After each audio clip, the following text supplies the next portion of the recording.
بسم اللہ الرحمن الرحیم ان اللہ و ملائکتہ یصلون علی النبی یا ایھا الذین آمنوا صلوا علیہ وسلموا تسلیما اللہم صل علی سیدنا و نبینا و شفیعنا و مولانا محمد وعلی آل محمد وبارک وسلم۔ محترم خواتین و حضرات، السلام علیکم۔ پیام صبح کے ساتھ ایک بار پھر حاضر میں ہوں آپ کا میزبان انیق احمد۔ روزانہ گفتگو ہو رہی ہے، قرآن کریم کی تفسیر بیان کی جا رہی ہے، الحمدللہ ثم الحمدللہ، اور ہم جستا جستا آگے بڑھ رہے ہیں۔ آپ اور ہم جانتے ہیں کہ ہم نے سورہ بقرہ کو مکمل کیا اور سورہ آل عمران پر گفتگو ہو رہی ہے۔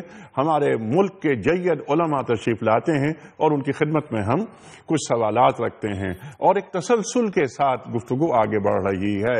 سورہ آل عمران ہم نے شروع کی اور الحمدللہ ثم الحمدللہ کل آیت نمبر 64 مکمل کی۔ تعالوا الی کلمۃ سواء بیننا و بینکم الا نعبد الا اللہ، اس پر بہت ساری گفتگو ہوئی۔ خواتین و حضرات، آج آیات 65 اور 66 اس پر ہم بات کریں گے۔ جو 65ویں آیت یہ شروع ہو رہی ہے، یا اہل الکتاب لما تحاجون فی ابراہیم وما انزلت التوراۃ والانجیل الا من بعدہ افلا تعقلون۔ 65ویں آیت اور پھر 66ویں آیت۔ میں نے اس لیے یہ آیت پڑھی کہ معلوم ہو جائے کہ بنیادی نقطہ کیا ہے۔ لیکن اس سے پہلے کہ میں بنیادی نقطے کی بات کروں، کل ہم نے جو بات کی اس میں بڑی اہم گفتگو ہوئی، اس میں انٹرفیتھ ڈائلاگ کی بھی بات ہوئی، تعالوا الی کلمۃ سواء بیننا و بینکم کی بھی بات ہوئی۔ 64 نمبر آیت شروع ہو رہی ہے کہ قل یا اہل الکتاب، وہاں پر یہود اور نصارہ نہیں کہا گیا بلکہ انہیں عزت دی گئی، انہیں معزز بنایا گیا۔ ایک نقطہ یہ بھی ہم نے سیکھا کل اپنے علماء سے کہ جب بھی گفتگو ہوتی ہے تو مشترکات پہ بات ہوتی ہے اور سامنے والے کو جس سے مکالمہ کیا جاتا ہے اسے عزت دی جاتی ہے۔ خواتین حضرات، پھر وہ جو بائنڈنگ فورس ہے اس پر بات ہوئی، اور بائنڈنگ فورس کیا ہے؟ اللہ نعبد الا اللہ، توحید توحید اور توحید۔ اس پر بہت ساری گفتگو ہو چکی ہے۔ مفتی زبیر صاحب نے، ڈاکٹر حماد لکھوی صاحب نے بہت ساری گفتگو کی۔ خواتین و حضرات، اب ہم آگے چلیں گے۔ ان آیات میں اللہ تعالیٰ کیا فرما رہا ہے؟ یعنی 3-4 جو موٹی موٹی باتیں کہ تم حضرت ابراہیم علیہ السلام کے تعلق سے کیوں جھگڑا کرتے ہو؟ ابراہیم علیہ السلام پر وہ یہودی ہوں یا نصرانی اپنا حق جماتے تھے کہ یہ ہمارا حق ہے، بلکہ یہودی اور نصرانی ہی کیا، جو مشرکین مکہ ہیں وہ بھی یہ کہتے تھے کہ صاحب ان سے ہمارا تعلق ہے، اور وہ ایک نسلی ایک رابطہ اور رشتہ پیدا کرتے تھے۔ خواتین و حضرات، اللہ تعالیٰ ارشاد فرما رہا ہے کہ یہ توریت اور یہ جو انجیل یہ ابراہیم علیہ السلام کے بعد آئی ہیں۔ سوال ہم یہ رکھیں گے اپنے علماء کے سامنے جو کراچی میں بھی ہیں اور لاہور میں بھی، کہ اس کا علم تو انہیں بھی تھا، یہود و نصارہ کو، کہ یہ کتابیں بعد میں آئی ہیں۔ تو اللہ تعالیٰ یہاں قرآن کریم میں کیا فرمانا چاہ رہا ہے اور اس میں حکمت کیا ہے، کیا مخاطبت ہو رہی ہے، کون سا پیغام دیا جا رہا ہے۔ پھر دوسری بات، بہت سارے نکات ہیں لیکن میں صرف 2 پوائنٹس یہاں پر عرض کر دوں۔ اللہ تعالیٰ فرما رہا ہے کہ تم نے بڑی بحثیں کر لی، تم نے بحثیں کر لی، جس چیز کا تمہیں علم تھا اس پر تمہاری بات ہوگی، اس پہ کیوں بحث کرتے ہو، اس پہ کیوں حجت کرتے ہو جس کا علم تمہارے پاس نہیں ہے؟ کیا نقطہ یہاں سے مل رہا ہے ہمیں اس آیت کے ذیل میں؟ اور یہ ہمیں آج ایک نصیحت اس آیت سے یہ بھی مل رہی ہے کہ کسی چیز کے بارے میں اور دینی معاملہ، اللہ اکبر، دینی پوائنٹس جو ہوتے ہیں، نکات ہوتے ہیں، ان پر لا علمی میں گفتگو نہیں کرنی چاہیے۔ یہ بھی ہم بات کروائیں گے اپنے عہد کے جید علماء سے۔ کراچی میں تشریف فرما ہیں محترم مفتی محمد نجیب صاحب۔ خواتین و حضرات، کون آپ سے واقف نہیں، الحمدللہ ثم الحمدللہ، ایک دنیا آپ نے دیکھی، بڑا سفر کیا، اور عہد کا لمس اپنی گفتگو میں آج کے مسائل کا حل قرآن و سنت کی روشنی میں آپ بیان کرتے ہیں۔ دارالعلوم کراچی سے فارغ التحصیل، لاہور میں تشریف فرما ہیں ایک اور بہت اہم بڑا ممتاز نام، خواتین و حضرات، شیخ محمد یعقوب صاحب. شیخ صاحب السلام علیکم. وعلیکم السلام ورحمۃ اللہ وبرکاتہ. شیخ محمد یعقوب صاحب فارغ التحصیل ہیں مدینہ یونیورسٹی سے. کئی کتابوں کے مصنف ہیں، صاحب نگاہ ہیں، پیام صبح میں تشریف لاتے رہتے ہیں. ایک بات اور، قاری شیخ محمد یعقوب صاحب قاری قرآن بھی ہیں. سبحان اللہ سبحان اللہ. تو آج یہ جو 2 آیات ہیں یعنی آل عمران سورت آیات 65 اور 66 تلاوت کی سعادت حاصل کریں گے شیخ محمد یعقوب صاحب. شیخ صاحب بسم اللہ. اعوذ باللہ من الشیطان الرجیم.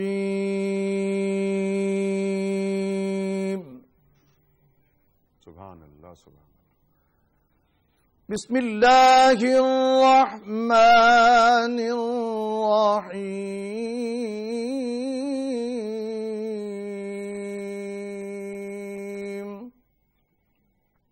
ماشاء اللہ. یا اہل الکتاب لم تحاجون فی ابراہیم.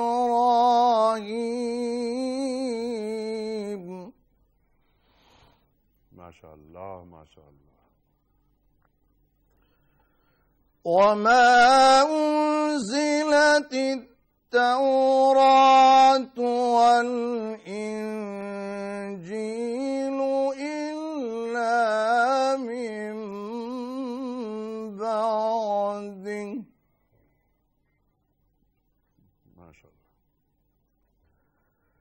إلا من بعده أفلا تعقلون.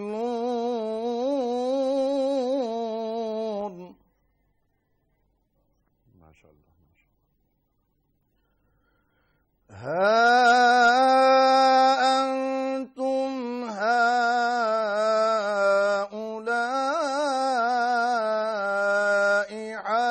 حاججتم. ماشاء اللہ ماشاء اللہ.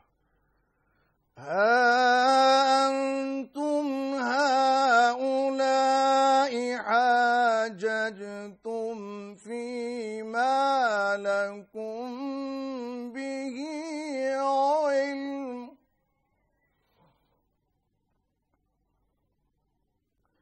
فلم تحاجون فيما ليس لكم به علم. سبحان اللہ سبحان اللہ. والله يعلم وأنتم لا تعلمون.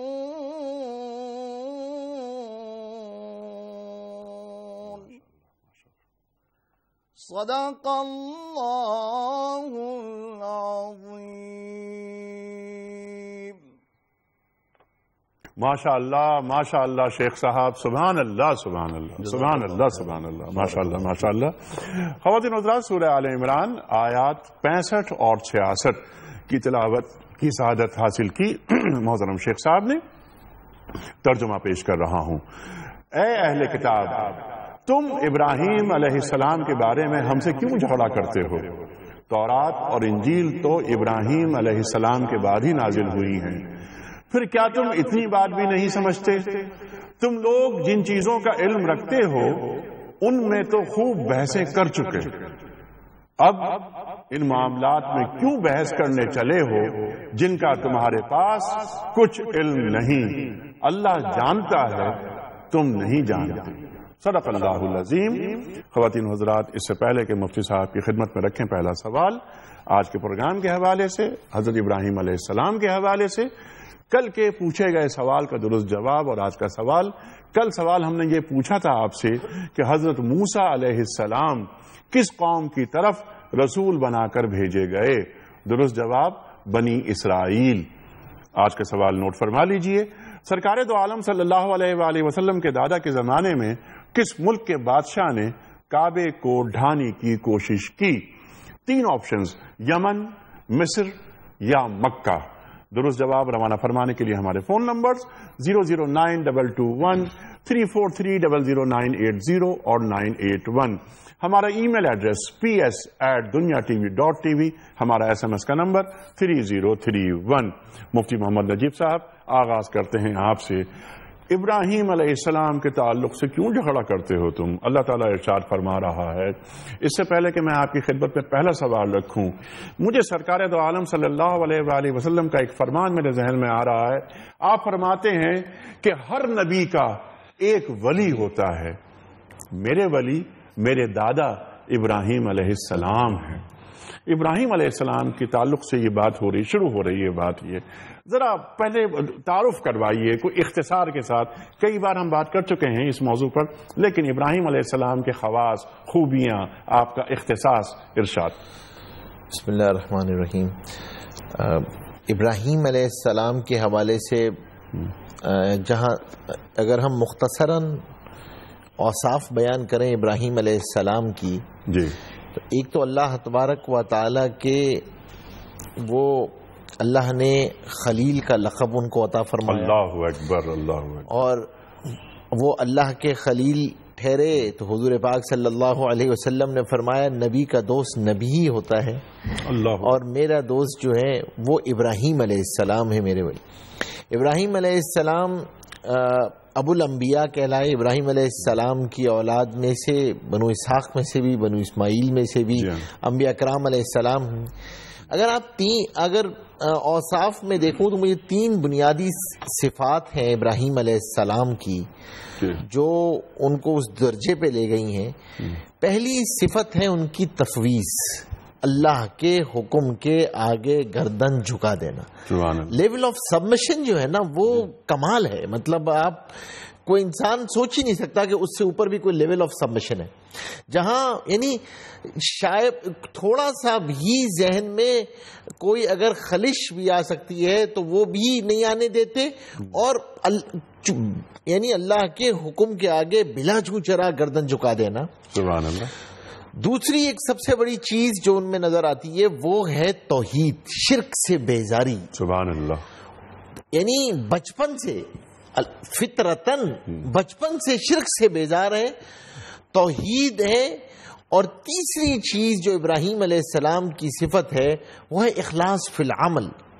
24 گھنٹے کی زندگی میں وہ جو بار بار ہم اس آیت کو آپ کئی مرتبہ پڑھتے ہیں، صلاتی و نسکی و محیای و مماتی للہ رب العالمین. میرا مرنا، میرا جینا، میری نماز، میری عبادت، میرا اوڑھنا بچھونا سب اللہ تبارک و تعالیٰ کے لیے ہے. تو آپ سوچیں نا زندگی میں جتنے رشتے ہوتے ہیں زندگی، اور اللہ تبارک و تعالیٰ نے اس خلت کے اس خلیل کو خلیل بنانے کے لیے قربانی کس درجے کی کروائی ہے. جذبات کی قربانی ہے، اور جذبات کی اس درجے قربانی ہے کہ اولاد کی بھی قربانی کروائی ہے، بیوی بچوں کی بھی قربانی کروائی ہے، وطن کی بھی قربانی کروائی ہے، گھر بار کی بھی قربانی کروائی ہے، عمر کے اس حصے میں کروائی ہے جس حصے میں آدمی کو نہ صرف یہ کہ غم جھیلنا مشکل ہو جاتا ہے، اس کے قوت جواب دے جاتے ہیں. اس وقت بھی ابراہیم علیہ السلام سے قربانی کروائی گئی. اور اللہ تبارک و تعالی نے یعنی جو بچپن سے قربانیاں شروع ہوئی ہیں، ایک قربانیوں کی لازوال داستان ہے جو ابراہیم علیہ السلام کی زندگی جس سے بری ہوئی ہے جس سے، اور وہی چیز ہے جو اس امت میں نظر آئی. ابراہیم علیہ السلام سے ہجرت کروائی، اس امت سے ہجرت کروائی. ابراہیم علیہ السلام کی صفات وہ اس امت کے اندر صفات موجود. ابراہیم علیہ السلام کی صفات غسل، چھوٹی چھوٹی فطرتی عام صفات، وہ سنت، وہ غسل کیا کرتے تھے، اس امت سے کہا کہ تم بھی غسل کرو. انہوں نے قربانی کی، اس امت سے کہا قربانی کرواؤ. ان کی بیوی دوڑی، اس امت سے کہا تم بھی صحیح کرو. وہ جہاں پہ عرفات ٹھہرے، اس امت سے کہا. ایک ایک چیز اس امت سے بھی اسی طرح کروائی. امت کی صفت بھی یہ قرار دی کہ تم توحید اس طرح ہوگے کہ شرک سے بیدار ہوگے، حتیٰ یہ کہ ابراہیم علیہ السلام سے جو دعا کروائی کہ میری نسل میں ایک ایسی امت مسلمان پیدا کر، تو اس امت کا نام ہی مسلم رکھ دیا یہ۔ اور اسی طرح حضور پاک صلی اللہ علیہ وسلم ابراہیم علیہ السلام کی دعا ہی کی تو قبولیت ہے، جو ابراہیم علیہ السلام نے دعا کی تھی کہ میری امت میں سے اللہ ایک ایسا نبی پیدا کر، اور ایک تو ابراہیم علیہ السلام کی جو پوری مجموعی زندگی ہے، اور جو قرآن نے ان کو ٹائٹل دیا ہے، وہ قرآن نے ٹائٹل دیا ہی اس لیے ہے کہ ان کی زندگی اتنا اسٹریٹ فارورڈ مسلمان تھا، وہ اتنا اسٹریٹ فارورڈ اور اپنا رخ اور اللہ کی طرف سیدھا کر لیا، اپنا رخ اس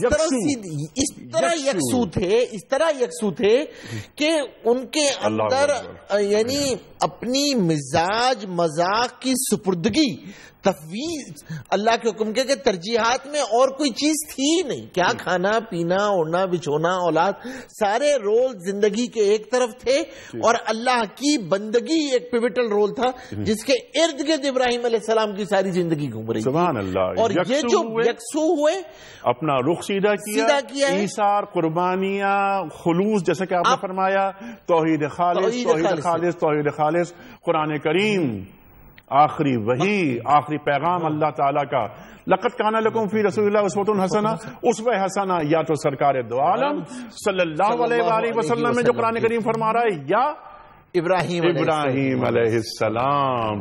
آپ تنہا ہیں، قرآن کریم انہیں امت قرار دے رہا ہے۔ یہ اس نبی کے یہ شان ہے ابراہیم علیہ السلام کی۔ شیخ صاحب، میں چاہتا ہوں کہ اس آیت پہ جب ہم آئیں اور گفتگو شروع کریں، جو جھگڑا کیوں کرتے ہو یہود و نصارہ سے پوچھا جا رہا ہے، ذرا میں چاہتا ہوں تھوڑی گفتگو ابراہیم علیہ السلام کے بارے میں آپ فرمائیے، آپ اسی بات کو لے کے آگے چلیں۔ بسم اللہ الرحمن الرحیم۔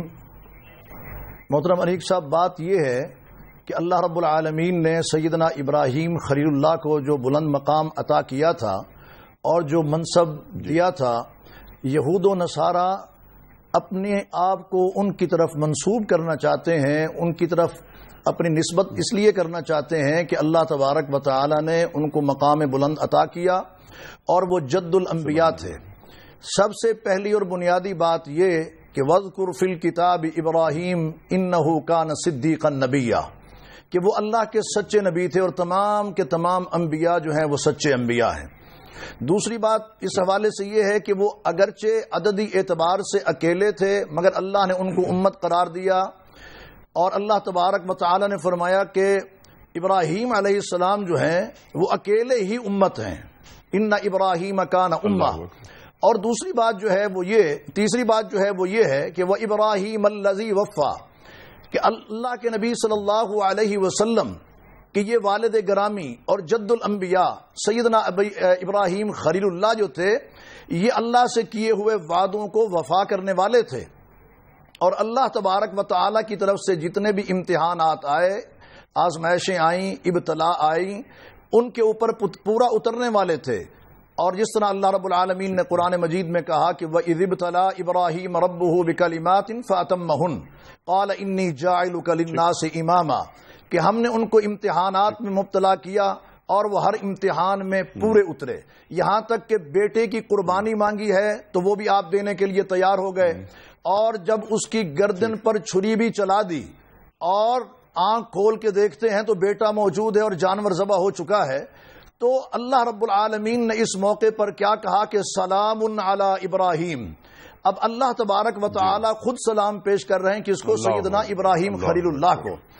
اور اس سے اگلی بات یہ ہے کہ وہ اولو العزم انبیاء میں سے ایک نبی ہیں، اور وہ ایسے نبی ہیں کہ جن کی دعاؤں کو اللہ تبارک و تعالی نے شرف قبولیت سے نوازا ہے۔ اگر ہم ایک طرف رکھتے ہیں سیدنا ابراہیم خلیل اللہ کے اوصاف کو، ان کی خوبیوں کو، ان کی خصلتوں کو، ان کے پاکیزہ مزاج کو، اور دوسری طرف ہم رکھتے ہیں یہود و نصارہ کے کردار کو، تو ان کے درمیان کسی قسم کی کوئی مماثلت اور کوئی تطبیق بنتے ہی نہیں ہے۔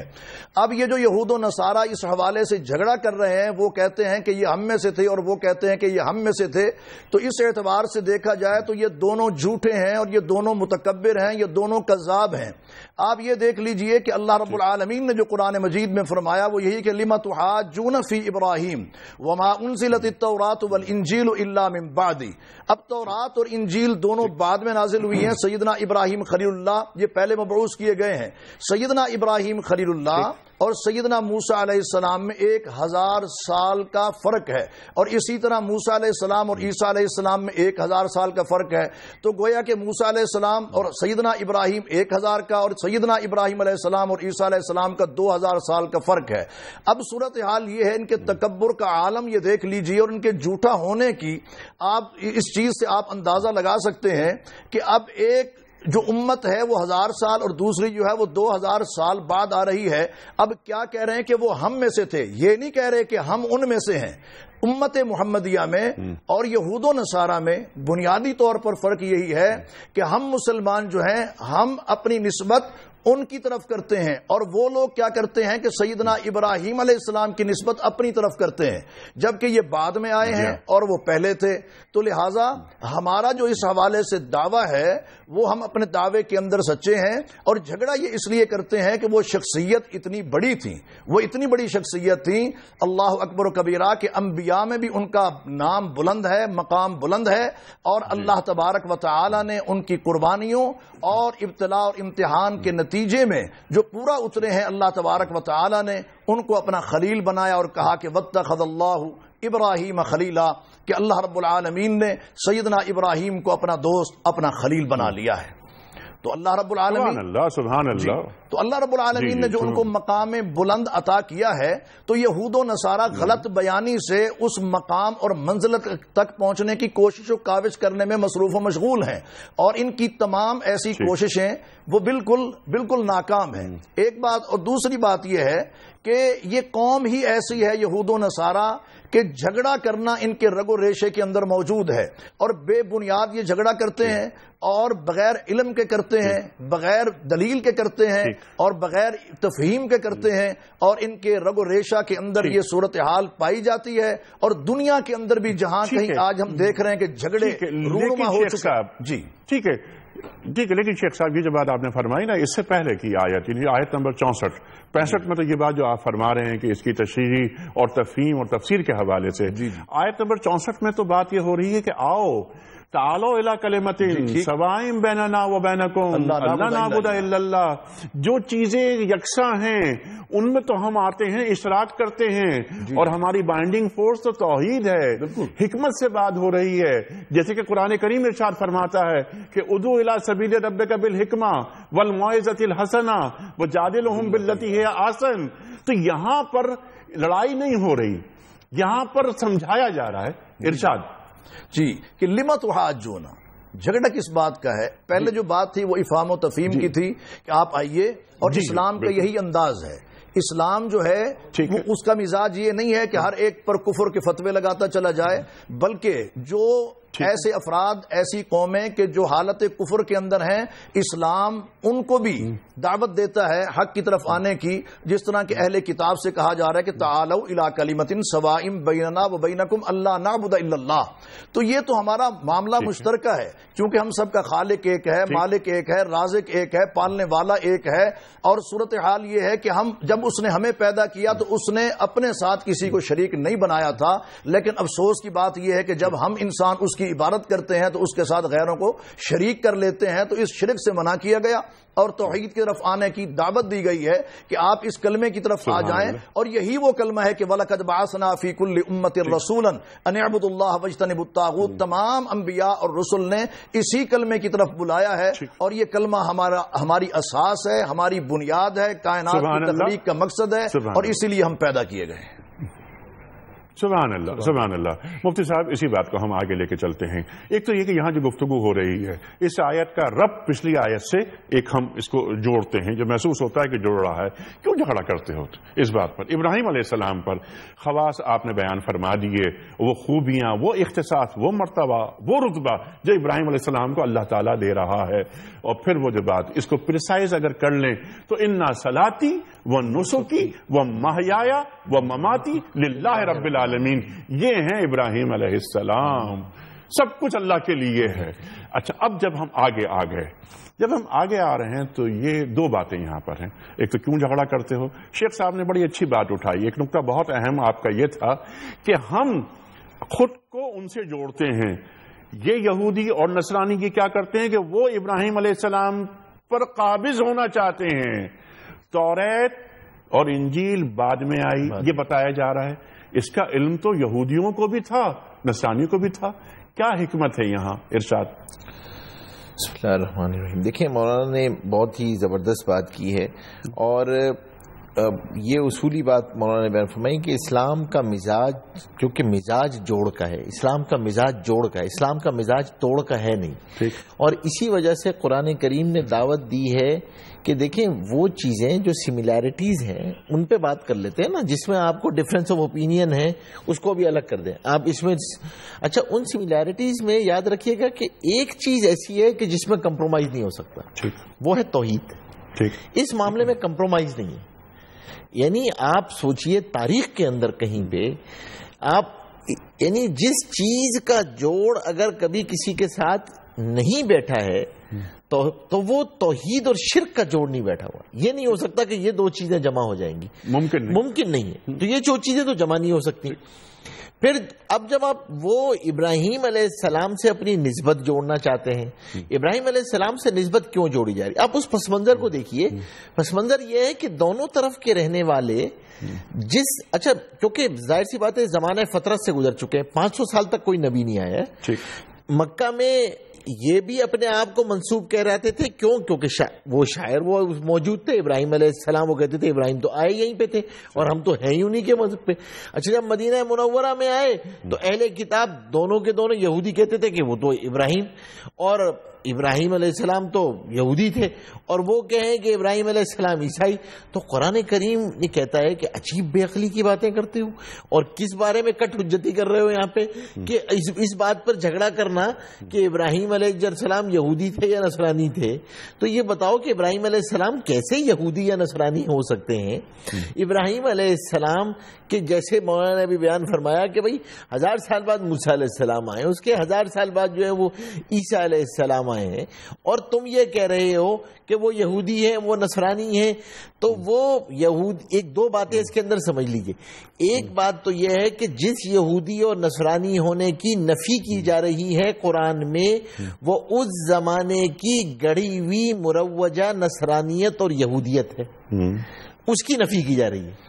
ورنہ کیونکہ حقیقی نصرانیت اور حقیقی یہودیت تو توحید پہ تھی نا، یہ مسائل تو اس کے بعد آئے ہیں۔ تو ایسا کیونکہ انبیاء کرام علیہ السلام توحید کے معاملے میں تو سب نے دعوت جو ہے وہ ایک ہی الہ کی طرف بلایا ہے، وہ تو اور کسی کی طرف تو بلایا ہی نہیں ہے۔ کسی نے تمام انبیاء کا مشن تو ایک ہی رہا ہے نا، اور جب وہ مشن ایک ہے، وہ مشن یہ ہے کہ قولوا لا الہ الا اللہ تفلحون، کہ ایک کی طرف دعوت ہے۔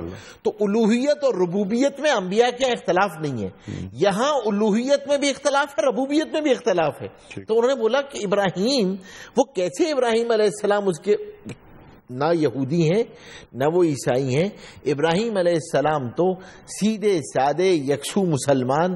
اور یہاں پر بھی جو دو ٹائٹل بیان کیے ہیں اللہ تبارک و تعالی نے، وہ دونوں ٹائٹل یہ بیان کیے کہ وہ خالص توحید کے ماننے والے تھے، وہ فطرتاً شرک سے بیزار آدمی تھا، دین حنیف پر تھے، وہ آگے آیات آ رہی ہیں۔ تو آپ یہ کیسے کہہ سکتے ہیں؟ کس بات کا جھگڑا ابراہیم کے بارے میں کر رہے ہیں؟ اور پھر وہ آپ کو اس سے پچھلی پہلے آیات گزری ہیں، جب انہوں نے وہاں حضور پاک صلی اللہ علیہ وسلم وہاں پر تشریف لے گئے تھے دارالمدارس میں، اور وہ جو آیات ہیں جس میں وہاں پر بھی جا کر انہوں نے یہی کہا تھا کہ ابراہیم علیہ السلام کون تھے، تو اللہ تبارک و تعالی نے وہاں پر بھی یہ بتایا کہ یہ کیوں چھپاتے ہو ان چیزوں کو، تم اس چیزوں کو کیوں چھپا رہے ہو، بتا کیوں نہیں دیتے؟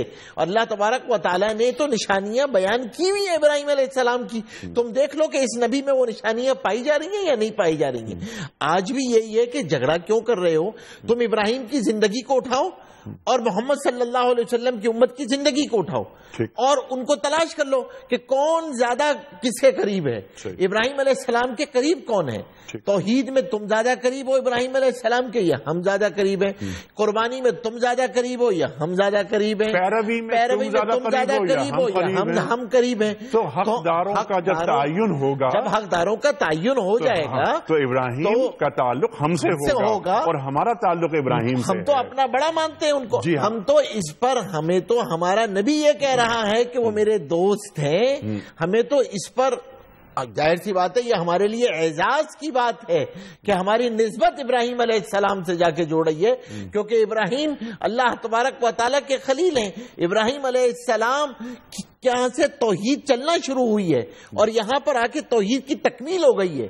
تو ابتدا اور تکمیل دونوں کی دونوں یہاں پر ہیں. تو پھر تم یہ جھگڑا کس بات کا ہے کہ ابراہیم علیہ السلام جو ہے وہ یہودی، اگر وہ یہودی ہیں تو قرآن کریم نے بہت ہی کلیئرٹی کے ساتھ رکھا ہے کہ اچھا چلو پھر پوائنٹس گنانا شروع کرو، بتاؤ کہ ہے کیا تمہارے اندر، تم چیزیں گنانا شروع کر دو نا، بتا دو کیوں. اسی لیے آگے قرآن کریم نے یہ بات پھر آگے جا کر بیان کی ہے کہ کیوں حق کو چھپاتے ہو. جی بالکل. چھپاتے کیوں؟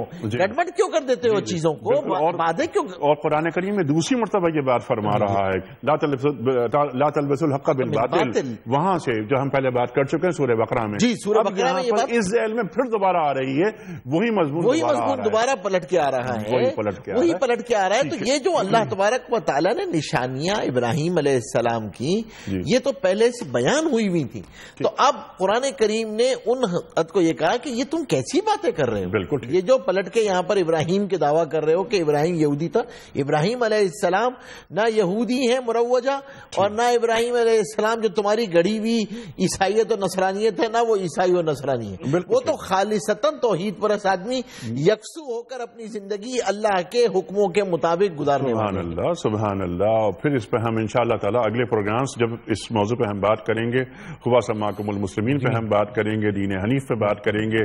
قرآن کریم جو فرما رہا ہے کہ وہ دین حنیف پر، دین حنیف کیا ہے اس پر بھی انشاءاللہ اگلے پروگرامز کے اندر بات ہوگی. اچھا شیخ صاحب ہم آپ کی طرف آ رہے ہیں، افلا تعقلون کی بات ہو رہی ہے کہ تم سمجھتے کیوں نہیں ہو.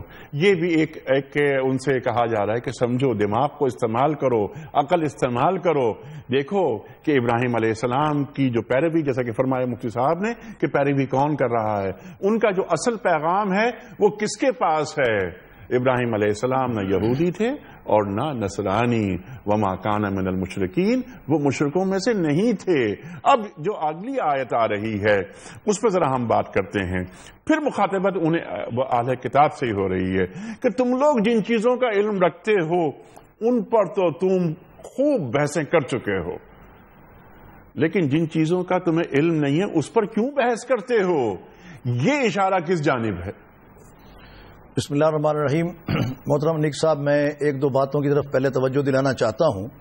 وہ یہ کہ جو ان کا دعویٰ ہے کہ ابراہیم علیہ السلام یہودی تھے اور نصرانی تھے، صورتحال یہ ہے کہ ان قوموں نے اپنے اپنے دور کے انبیاء کی نہ تو اطاعت کی ہے، نہ اتباع کی ہے، نہ فرما برداری کی ہے، نہ ان کی باتوں کو تسلیم کیا، اور ان پر جو نازل کردہ کتابیں تھیں نہ انہوں نے ان کے ساتھ تعلق و تمسک کا سلسلہ جو ہے وہ مضبوط کیا، بلکہ آپ کی بات کو آگے بڑھاتے ہوئے ان انبیاء کی تکذیب کی، انہیں قتل کیا بغیر حق، ان کا قتل بھی کیا ہے اور آسمانی کتابوں کو جھٹلایا ہے اور آیات کے اندر رد و بدل کیا، تعویل اور تعریف سے کام لیا. اب جتنی ان کے اندر بغاوتیں ہیں، نمک حرامیاں ہیں اور اللہ تبارک و تعالیٰ کی معصیتیں ہیں، دراصل یہ کیوں دعویٰ کرتے ہیں کہ ہمارا تعلق ابراہیم علیہ السلام کے ساتھ ہے؟ مشرکین نے ہمیشہ یہی کیا ہے کہ جو غلط کاریاں وہ کرتے تھے جب ان سے دلیل پوچھی جاتی تھی تو وہ کہتے تھے وجدنا آباءنا کذالک یفعلون، ہم نے اپنے بڑوں کو دیکھا، آباء و اجداد کو دیکھا، وہ اسی طرح کیا کرتے تھے. جو کچھ یہود و نصارہ کرتے ہیں سیدنا ابراہیم خلیل اللہ قطعاً ان میں سے کوئی کام ایسا نہیں کرتے تھے.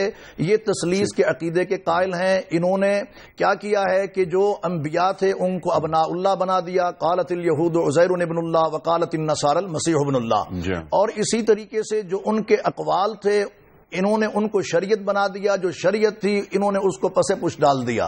اور اسی طریقے سے جو ان کے علماء اور اکابرین تھے تو اتخذوا احبارہم ورہبانہم اربابا من دون اللہ، اللہ تبارک و تعالی کے علاوہ انہوں نے ان کو اپنا رب اور اپنا مشکل کشا اور حاجت روا بنا لیا. تو اب یہ اپنی نسبت جو ہے سیدنا ابراہیم خلیل اللہ کی طرف اس لیے کرنا چاہ رہے ہیں تاکہ ہمارے عیوب اور نقائص پر نہ تو کوئی ایسا مسئلہ ہو کوئی انگلی اٹھا سکے، نہ کوئی قلم اٹھا سکے، بلکہ ہم یہ کہہ دیں کہ دیکھیں ہم تو دین ابراہیمی کے اوپر ہیں. تو لہٰذا صورتحال یہ ہے کہ جناب ہم تو غلط نہ پہلے تھے نہ اب ہیں. رہی اگلی بات کہ افلا تعقلون، کہ تم عقل کیوں نہیں کرتے. عقل جو ہے وہ آتی ہے آسمانی کتابوں پر عمل پیرا ہونے سے اور انبیاء کی اتباع اور فرما برداری سے. نہ انہوں نے آسمانی کتابوں سے اپنا تعلق جوڑا اور نہ ہی انہوں نے انبیاء کی اطاعت و فرما برداری کی. تو ان کو عقل جس چیز سے ملنی تھی اطاعت سے اور تعلیم سے، نہ وہ اصل حقیقی تعلیم سے یہ وابستہ رہے، نہ انہوں نے انبیاء کے ساتھ اپنا تعلق کو جوڑا. تو یہ عقل سے عاری ہو گئے. اب رہی یہ بات کہ ایسی چیزیں کہ جن کے بارے میں ان کو علم تھا تو انہوں نے اس حوالے سے تو جھگڑا کیا ہے، انہوں نے اس حوالے سے جھگڑا کیا ہے، بحث مباحثہ کی ہے، تکرار سے کام لیا ہے، اور وہ علم بھی ان کے پاس تھوڑا تھا. اچھا اب انہوں نے کیا کیا، اس علم کے متعلق بھی انہوں نے کیا کیا، وہی کتمان علم کا معاملہ. اللہ کے نبی محمد الرسول اللہ صلی اللہ علیہ وسلم کی جو بشارتیں، آپ کے جو اوصاف حمیدہ اور آپ کی جو خصوصیات، آپ کے جو معجزات، جو سابقہ آسمانی کتابوں میں جن کا تذکرہ اور ذکر تھا، انہوں نے تو اس تک کو بھی چھپا دیا ہے. جبکہ اگر آپ عربی ادب کو بھی اٹھا کے دیکھیں تو شاعر بھی یہی کہتا ہے کہ اللہ کے نبی صلی اللہ علیہ وسلم کے بارے میں کہ آپ کون ہیں، بشارت عیسیٰ و وعظ الکلیمی دعاء ابراہیم عند الحتیمی جمیع النبیین والمرسلین بشروا بہ منذ عصر قدیمی. آپ کی اجازت سے ترجمہ پیش کرنا چاہتا ہوں کہ محمد صلی اللہ علیہ وسلم کون ہیں. عیسیٰ علیہ السلام کی بشارت، مبشرا برسول یأتی من بعد اسمہ احمد صلی اللہ علیہ وسلم. اور کون ہے اللہ کے نبی صلی اللہ علیہ وسلم، واعظ الکلیمی، کہ جن کا تذکرہ موسیٰ علیہ السلام کلیم اللہ نے اپنے واعظ و ارشاد کے اندر کیا. کون ہے محمد الرسول اللہ صلی اللہ علیہ وسلم، جن کے لیے دعا حتیم کے پاس خود ابراہیم خلیل اللہ نے کی ہے. کون ہے محمد الرسول اللہ صلی اللہ علیہ وسلم کہ جمیع النبیین والمرسلین بشروا بہ منذ عصر قدیمی. کوئی ایسا پیغمبر ہی نہیں ہے کہ جس نے آپ کی آمد کی اطلاع اور بشارت و خوشخبری نہ دی ہو. تو انہوں نے تو اس علم تک کو چھپایا ہے. اور رہی یہ بات ابراہیم علیہ السلام کے حوالے سے تو بہت کچھ ایسا، بلکہ ان کے پاس اس کا علم ہی نہیں ہے، تو یہ ایسی چیزیں ان کی طرف منسوب کر رہے ہیں. جہاں تک بات ہے بالکل ٹھیک ہے، شریعت کے حوالے سے، اللہ کے نبی صلی اللہ علیہ وسلم کی بعثت کے حوالے سے، آپ کی خصوصیات کے حوالے سے، اس کے متعلق بھی انہوں نے جھگڑا کیا. ان کی ابتدا بھی جھگڑے پہ ہے اور ان کی انتہا بھی جھگڑے پہ ہی ہے. اور وہ جھگڑا جو ہے بغیر علم کے ہے، بغیر دلیل کے. وہ جھگڑا بغیر علم کے ہے، بلکہ جھگڑا ہوتا ہی بغیر علم کے ہے اور بغیر دلیل کے. آپ ہی کی بات کو آگے بڑھاتے ہوئے یہاں پر مفتی صاحب یہ میں دو باتیں آپ سے پوچھنا چاہ رہا ہوں. جو قرآن کریم ارشاد فرما رہا ہے کہ بحث تم کر چکے ہو، تمہیں علم تھا، یہ علم تھا انہیں توحید کا، لیکن انہوں نے جیسے ابن اللہ کی بات کی، شیخ صاحب نے عزیر کو بیٹا بنایا، عیسیٰ علیہ السلام کو بیٹا بنایا ابن اللہ. تو اس پر تو تم جانتے بوجھتے تھے توحید ہے، اور تم بحثیں کرتے رہے، تعویلات لاتے رہے، اپنے دلائل لاتے رہے، کمزور اور بھونڈے دلائل لاتے رہے. یہاں ابراہیم علیہ السلام کو تو تم جانتے نہیں ہو، ان کا تمہیں علم ہی نہیں ہے، تم اس پہ بحث کرتے ہو. اللہ جانتا ہے، تم نہیں جانتے. یہ اللہ تعالیٰ یہاں پر یہ جو ارشاد فرما رہا ہے، میں چاہ رہا ہوں ذرا اس کو ذرا سا آپ اور بڑھائیں. بسم اللہ. دیکھیں اس میں اللہ تبارک و تعالیٰ نے ایک بات تو یہ بات فرمائی کہ یہ جو تم نے کمزور مقدموں پہ ایک کمزور مقدمہ قائم کر کے اور اس پر جو تم نے دعوے قائم کیے، ایک تو اس کا بطلان ہے. کمزور مقدمہ مثال کے طور پہ عیسیٰ علیہ السلام کے بارے میں مقدمہ یہ قائم کیا کہ کیونکہ یہ بغیر باپ کے پیدا ہوئے ہیں تو ان کے اندر کوئی شان الوہیت پائی جا رہی ہے گویا. تو اللہ تبارک و تعالیٰ نے یعنی بعد میں یہ کہلایا کہ بھئی یہ کیا بے عقلی کا مقدمہ ہے کہ اگر یہ تو ہوا تو پھر آدم تو بغیر ماں اور بغیر باپ کے ہیں، تو کیا پھر آدم کے اندر بھی تم الوہیت لے کر آؤ گے؟ تو یہاں تم نے الوہیت کہی تو وہاں آدم میں. اور اسی طریقے سے یہودیت کے بارے میں کہ عزیر علیہ السلام جن مقدموں کی بنیاد پہ تم نے الوہیت کا دعویٰ کیا ہے کہ یہ جو ہیں وہ الہ ہیں، اور جن مقدمات کی بنیاد پہ تم نے تثلیث، یہ سارے کمزور مقدمے ہیں، یہ سب کمزور مقدمے ہیں، اور پھر یہ اتنے کمزور تھے، اور پھر تم نے اس کو ملا دیا، اپنے آپ کو ملا دیا ابراہیم سے جا کر۔ مفتی صاحب بالکل بجا فرمایا آپ نے۔ میرا موقف اس سلسلے میں جو ہے، یا جو میں آپ سے سوال کرنا چاہ رہا ہوں، یہاں جو اللہ تعالیٰ ارشاد فرما رہا ہے کہ فیما لکم بہ علم، کہ تمہیں معلوم تھی توحید کی حقیقت، تمہارے پاس علم تھا، یہ کمزور دلائل تم بعد میں لائے، جانتے تھے، تمہیں معلوم تھا، تم اللہ کی حقیقت سے واقف تھے، تمہارے پاس علم تھا، اس پر تم نے بڑی بحثیں کر لی۔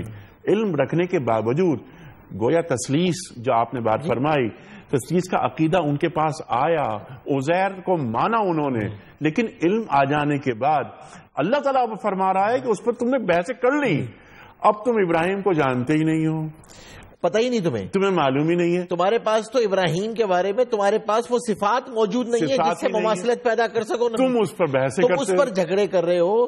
تو مطلب قرآن کریم نے بڑے، یعنی آپ یوں سلیس انداز میں سمجھیے کہ قرآن کریم کہہ رہا ہے کہ عجیب احمق آدمی ہو، کہ یعنی یاد بحث تو آدمی اس چیز میں کرے کہ جس کے بارے میں تمہیں کچھ پتا ہو اور تمہیں اس کے بارے میں علم ہو، سبحان اللہ، یعنی انتہا ہے احمقیت کی کہ آپ کو اس چیز کا علم ہی نہیں ہے ابراہیم کے بارے میں، کہ ابراہیم صفات کے اعتبار سے ابراہیم کی زندگی کیا تھی، ابراہیم کی صفات کیا تھی، ابراہیم اللہ کے تعلق سے، توحید کے تعلق سے تم نے جھگڑا کیا کرتے رہے، لیکن دیکھو ابراہیم کے تعلق سے ابراہیم کے تعلق سے جھگڑا اس لیے نہیں ہوگا کہ تمہیں ابراہیم کے بارے میں تو کچھ معلوم ہی نہیں ہے۔ ابراہیم دیکھیں اللہ تبارک و تعالی، یہ عجیب بات ہے، قرآن کا مزاج بڑا عجیب ہے جی۔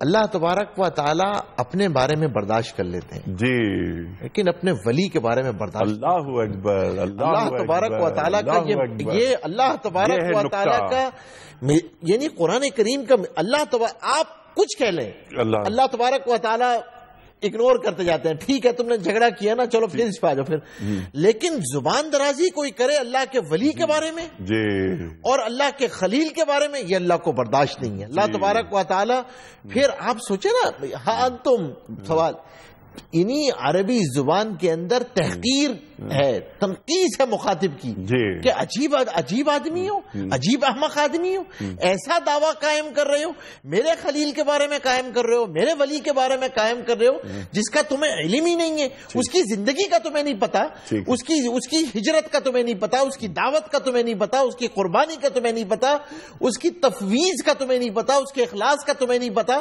کہاں تمہاری زندگی، کہاں ابراہیم کی زندگی، کہاں اپنے آپ کو ابراہیم سے جوڑے ہو، کہاں تم، کہاں ابراہیم جوڑے اور کہاں ابراہیم پر اپنا حق جتا رہے ہو۔ جو مولانا نے بات کی سب سے بنیادی بات کہ یہ بجائے اس کے کہ اپنے آپ کو ابراہیم کے ساتھ جوڑنا کہ وہ بڑا تھا، تم عجیب آدمی ہو کہ تم چھوٹے ہو کر ابراہیم کو اپنے سے جوڑ رہے ہو، تو عجیب بے عقلی کی بات ہے۔ اچھا مفتی صاحب، اب وقت کیونکہ ختم ہو گیا پروگرام کا، ایک بہت اہم نقطہ میں یہ چاہتا ہوں، بلکہ یہ نقطہ آپ ہی اکثر اٹھاتے ہیں، ٹو ڈوز، آپ نے اکثر کی بات کی ہے ہمارے پروگرامز کے اندر، کرنے کے کام، یہ جو آیات ہیں یہ ہم سے کیا مخاطبت کر رہی ہیں؟ اس میں ایک بہت اہم چیز ہے جی، وہ ہمارے اعتبار سے شاید میں اس کو کہا کہ تو ہمارے ہاں ایک مزاج ہمارے اندر ڈیولپ ہوتا جا رہا ہے، اور وہ مزاج یہ ڈیولپ ہوتا جا رہا ہے کہ ہم لوگ جو ہے نا دین کو بھی ہم نے جو ہے نا وہ ایک ٹاک شو کا حصہ سمجھ لیا ہے۔ ٹھیک، وہ ایک ایسی گھر کی لونڈی ہے کہ اس کو ہر ایک کو بولنے کا اختیار ہے، اس پہ جو مرضی اس پہ بولتا رہے، جو آپ کو معلومات ہیں یا معلومات نہیں ہے۔ بھائی مجھے نیوکلیئر سائنسز کا مجھے علم نہیں ہے نا، تو میں نیوکلیئر سائنسز کے بارے میں نہیں بولوں گا، مجھے فزکس کا علم نہیں ہے میں نہیں بولوں گا، مجھے کیمسٹری کا علم نہیں ہے میں نہیں بولوں گا کوئی کیمیکل ریئیکشنز کے بارے میں۔ اور ہاں دین ایک ایسی چیز ہے کہ ہر ایک کو اس کے بارے میں بحث کرنی ہے، اس کی فکری بحث بھی ان کو چاہیے، اس کی علمی بحث بھی چاہیے۔ تو قرآن کریم نے اور فیصلے بھی سنانے، اور اس کے بعد آپ نے جو ہے نا وہ فیصلہ بھی سنانا ہے اس کے بارے میں، اور آپ نے فیصلہ سنانے کے بعد اپنے فتوے پہ اس طریقے سے جم جانا ہے کہ تمام دلائل قاطعہ تو صرف آپ ہی کے پاس ہے۔ تو اس آیت سے یہ سمجھ میں آتا ہے کہ جس چیز کا علم نہیں ہے اس کے تعلق سے حجت نہیں کرنی چاہیے، چاہیے، خاموش رہنا چاہیے اور اہل علم کے آگے اپنی گردن کو جھکا دینا چاہیے، اللہ سے مانگنا چاہیے، ورنہ اللہ نے اس کو بے عقلی سے اللہ تبارک و تعالیٰ نے موسوم کیا ہے کہ یہ احمقیت ہے، یہ بے عقلی کا کام ہے کہ جس چیز کا تمہیں علم ہی نہیں ہے اس کے بارے میں اپنی بحث کرو، اس کے بارے میں اپنے وقت کو ضائع کرو۔ یہ واللہ عالم بالصواب، مجھے تو اس سے یہ چیز سمجھ میں آتی ہے۔ بالکل ٹھیک ہے۔ شیخ صاحب لاسٹ منٹ میں چاہتا ہوں کہ اس تعلق سے آپ بھی فرما دیجئے۔ بسم اللہ الرحمن الرحیم۔ اس حوالے سے ہمیں جو ایک درس مل رہا ہے وہ یہاں سے یہ مل رہا ہے ان آیات مبارکہ سے کہ بغیر علم کے، بغیر دلیل کے بات نہیں کرنی چاہیے۔ دوسری بات یہ ہے کہ انبیاء اور رسل کی حرمت و ناموس کا خیال رکھنا چاہیے اور ان کا احترام کرنا چاہیے اور ان کی طرف غلط باتیں قطعی طور پر منسوب نہیں کرنی چاہیے۔ اور اس کے ساتھ ساتھ جو ایک نقطہ محترم مفتی صاحب نے اٹھایا میں اس کی طرف توجہ دلاؤں گا۔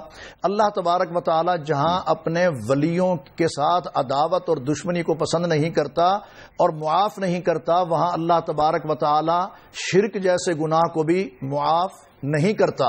تو اس میں جو خاص ان الشرک لظلم عظیم قرآن کریم نے اور فرما جہاں تک دیا معاملہ ہے انبیاء اور رسل کی ناموس کا اور ان کی حرمت کا، تو اس حوالے سے ہر ادیان سے تعلق رکھنے والے ہر ایک کو چاہیے کہ انبیاء سب کے مشترکہ ہیں، سب کے امام اور قائد ہیں، تو ان کی عزت، ان کا احترام انتہائی ضروری ہے، تقدس کا خیال رکھا جائے۔ شیخ صاحب میں بڑا ممنون، بہت شکر گزار آپ کا، کیونکہ وقت یہاں پر ختم ہو رہا ہے۔ انشاءاللہ تعالی کل بھی ہم یہ چاہیں گے کہ اس موضوع کو، کیونکہ تسلسل ہے، کل بھی آپ تشریف لائیں، مفتی صاحب کل آپ بھی تشریف لائیں، ہم اس بات کو آگے بڑھائیں گے۔ ابراہیم علیہ السلام ہی ہمارا مرکزی مضمون رہیں گے، جو قرآن کریم فرما رہا ہے کہ ابراہیم نہ یہودی تھے نہ نصرانی تھے اور نہ مشرکوں میں سے تھے، انہوں نے اپنا رخ سیدھا رکھا، وہ دین حنیف پر تھے۔ خواتین و حضرات یہاں وہ ختم ہو رہا ہے۔ آخری پوائنٹ جو اٹھایا مفتی صاحب نے، میں چاہتا ہوں کہ اس کو یہاں ضرور بیان کروں۔